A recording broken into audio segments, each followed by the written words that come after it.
Hello YouTube, this is Queen Violet 8, where it's good to be queen, coming to you with a new haul video. Exciting stuff in this haul and stuff that I've forgotten about, books that I'm reading and things like that. So let's get into it.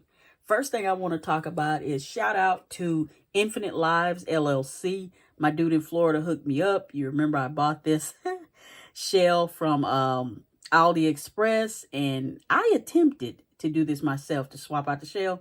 That wasn't for me. I couldn't do it. Everybody on YouTube make it look so easy. Not for me, it wasn't.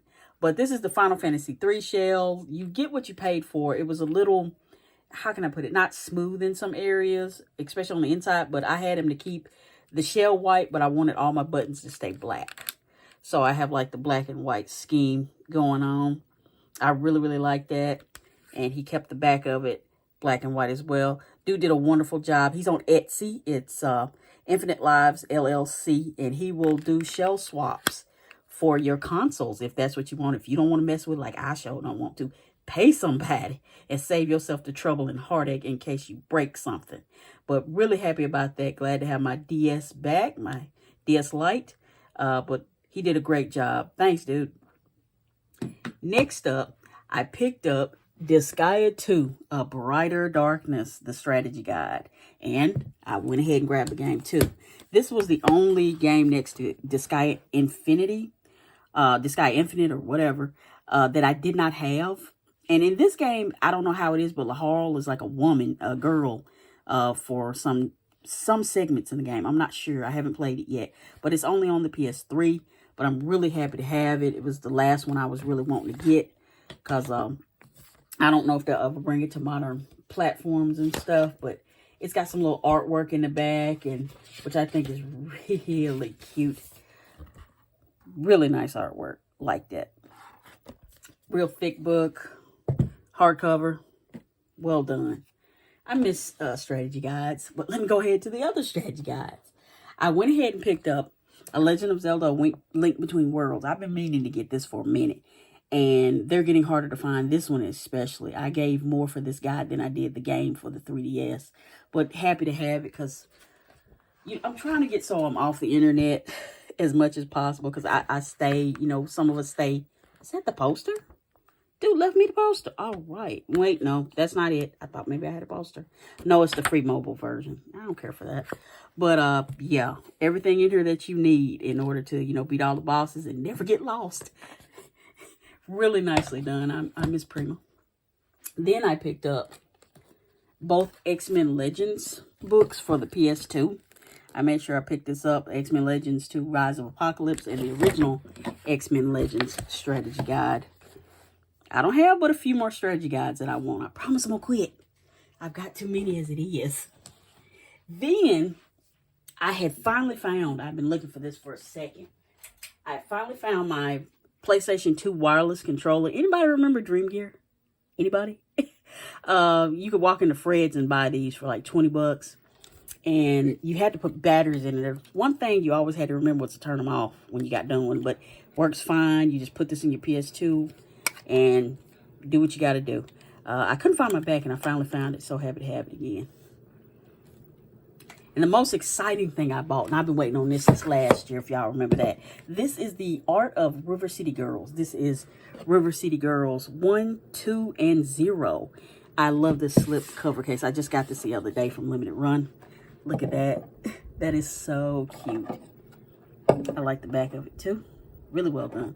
I really, really like the way that they did this. It looks like a yearbook. And it even says River City High, graduating class of 2019 to 2022. Very cute. They've got all the artwork. I'm looking for the phones, because that always makes me laugh when I look at their phones. Where's it at? I'm looking for it. Where you at? Rats. Now I can't find it. They show you a close-up of their phones. Kunio and Ricky and Makoto and everybody else. Rats. Now I can't find it. Rat. So sorry, y'all. It was so cute. I wanted to show you how they've done their phones, but all the characters are in here. Artwork for them. Bobo, I failed to remember that he was also in that Double Dragon movie The one when I think his name was Scott Fox from Party of Five, and Mark DeCasco, he was in there. And I had forgot about him till they brought him back up. I mean, I didn't know Billy and Jimmy Lee was in the game either till I got to looking. I was like, wait, they're in the game? But yeah, they've got so much stuff in here. They've got like Miriam and other people in their different shops and stuff. And they always have like realistic stuff in the corners, like pencils and things, all your power-ups and items, move sets for the characters of Kunio and Ricky. I hate I can't find those phones because it's funny. Ricky has a flip phone while everybody else has like an iPod. So he looks like he's got, there it is. He looks like he's got like a Nokia flip phone right there. That is too funny. But really well done. I just hate it takes so long to get stuff from Limited Run. I wish they would, you know, do the stuff here in the States. But, you know, I'm just glad to have it. So if you ordered anything from them and you haven't gotten it yet, it should be on the way for the River City Girls. Really happy to have that. You know, I got my vinyl record. And yes, I'm listening to it. Really good record. Love that Megan McDuffie. Then I picked up some games. I went ahead and picked this up. Dead End Request 2. I got a feeling this is going to be like, what is it? Blue, I can't think of it. That's on the Switch and the PS4. I can't think of it now. Oh, well. But now you can't find it. And I don't know what happened, but this is getting harder to find. Now, I got this for like 30 bucks. I was lucky to find it for that price. But this is the very last game in the series. Very mature game. And it's a dungeon crawler. And I'm just glad I went ahead and grabbed it. Then I decided to go ahead and bite the bullet, even though I've played the original and loved it. It's what got me into RPGs, and that is Final Fantasy VII Remake. I was glad to grab this for the PS4 because I have not played this. I haven't even opened it yet. But I'm looking forward to this. I'm going to take my time and play it. But I mean, I've played the original till the clock ran out, and I loved it. And that was my first JRPG, and that got me completely into JRPGs. So happy to have this. Thrilled about it. Not happy with the whole voice acting with Sephiroth. I'm like, why didn't they get my man George back? But no, I hope he's in the second part. Hopefully he will be. Then I've been reading a bit, and I'm going to talk about that. I got Ernest Hemingway's The Old Man and the Sea. Yes, I've been watching The Equalizer. A really good movie. I love that movie. I don't know what it is, but Denzel, he's becoming an action icon. And, you know, even though, you know, he's well known for other roles, but he's doing a really good job in The Equalizer. It would be nice if they put him in there with Queen Latifah on the show with that. I'm also trying to read Nancy Drew. I have never read any Nancy Drew books. When I was growing up, I'm going to show you some of the books I was reading. When I was growing up, I never read any Nancy Drew. I said, well, I could stand to try and see what it was all about because every girl I knew was reading Nancy Drew. But I think the most read, and I wish I had a picture of it to this day, was when we were in middle school and they made you read books. We had to read Where the Red Fern Grows. That was a good book. I've seen the movie. I've read the book several times. And, I mean, that book had people really reading in my school. You go to lunch, people had a copy of the book. They stand in line reading. One girl, I'm not going to spoil it, but let's just say she got so emotional. She ran out of the cafeteria crying. And I understand why. If you've read the book, you know. But I really like that book. But yeah, I'm deciding to try to read some Nancy Drew. Never read any. I was reading books like this.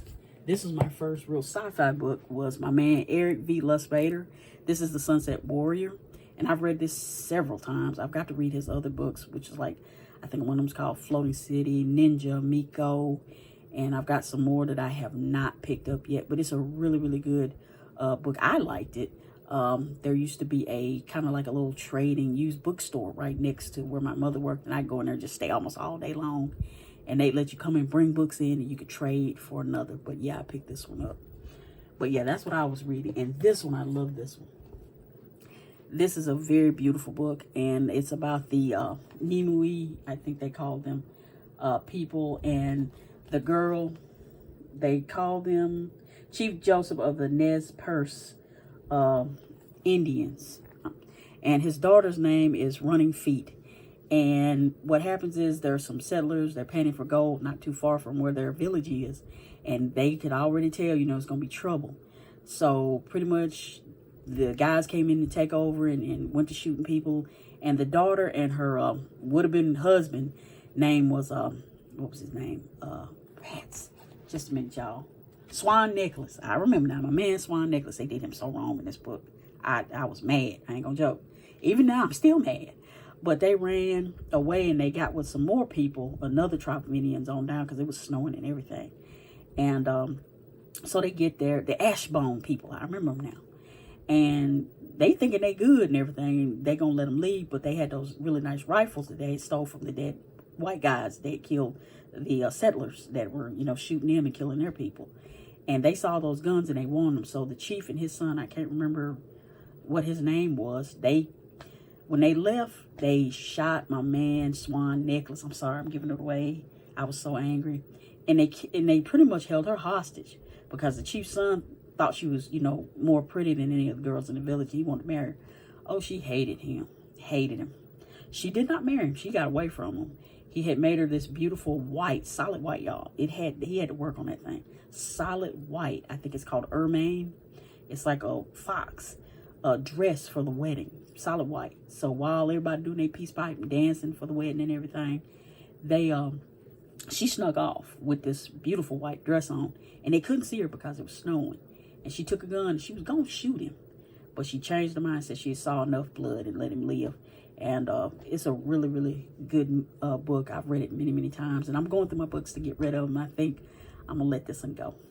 I mean, I've already let go of my Matilda and my Charlie and the Chocolate Factory and a few more. But this is one that I really like, too. If anyone remembers Samantha Slate, Monster Sitter, there were 4 books in the series, Confessions of a Teenage Fraud. I have not read the other 3. I've got to get those. But I was reading books like this. And then you've got, if anybody remembers this was before Twilight. This is Midnight Secrets. Anybody remember this? Anybody? If you do, let me know. But Kendra moves to this town, and suddenly her dreams, they move into this house, and she has these weird dreams of this dude. His name is Ravel. And I'm thinking he's a vampire. He's not so much as a vampire, but he's one that feeds off the life force of these, like, I think you'd call them almost like witches or mages or something. But they're like, they have this power, they call them sensitives. Her and her sister, which we didn't find out to the 3rd book, actually have this ability. And that's the reason Ravel is hanging on to her, because if he gets enough power, he can bring himself back. I think he's a warlock or something. But there were a total of 3, the Temptation and the last one, the Fury. And I was reading also, this is before manga was really big, Broken Sky. There are a total of 8 books in this series, and they're all really, really good. And it kind of is like the Avatar a little bit, but these kids, when they get to be a certain age, they instill them with these stones, these magic stones. They put them in like their arm or whatever, so they can use this ability. And this girl right here summons like anything from the earth. And I forget what her brother's ability is, but there were a total of 8 books. All the villains always look good, y'all. I don't know what it is, but anyway. And I was reading The Cranberry Cousins. Anybody remember that? They were so funny. And I mean, every movie that ever came out, there was a book for it. Yes, I've read The Chronicles of Riddick. I've seen the movie. I've watched Pitch Dark many times. The early Vin Diesel movies were always the best Vin Diesel movies. But I'm going to be quiet. But what are you reading? What are you playing? Let me know. You guys stay safe out there. Later days.